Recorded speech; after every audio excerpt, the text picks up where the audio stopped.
Sir మాది శాలిగౌరవరం మండలం జిల్లా నల్గొండ. నా పేరు బట్టా రాజు, ఆటో డ్రైవర్. నేను ఇందిరమ్మ ఇల్లు వచ్చిందని ఫస్ట్ లిస్ట్లో పేరు వచ్చింది సార్. పేరు వచ్చిన తర్వాత నీకు ఇల్లు వచ్చిందని చెప్పారు సార్ నాయకులు, కాంగ్రెస్ నాయకులు. ఇల్లు వచ్చిందని చెప్పారు.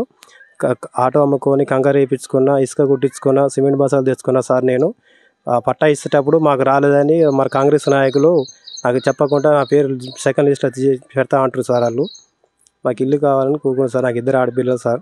ఉన్న ఆటో కూడా అమ్ముకున్నా, కూరగాయలు అమ్ముకునేది సార్. నేను ఆటో అమ్ముకొని ఇసుక, కంకర, సిమెంట్ బస్సాలు, రాయి అన్నీ వేయించుకున్నా సార్.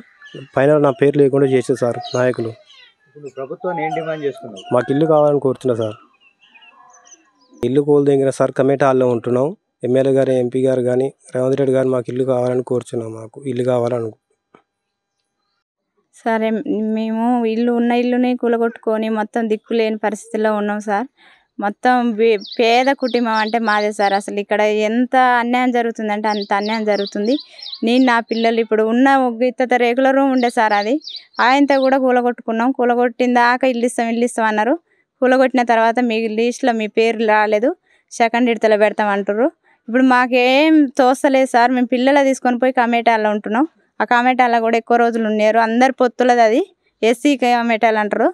దాన్ని 6 నెలల కన్నా ఎక్కువ ఉండలేరు. తర్వాత బయటకు వెళ్ళగొడితే ఎక్కడ ఉండలేని పరిస్థితి మాది. మాకు దయచేసి ఎట్లన్నా చేసి మొదటి విడతనే మాకు ఇల్లు రావాలని ఎమ్మెల్యే గారిని కోరుకుంటున్నాం సార్.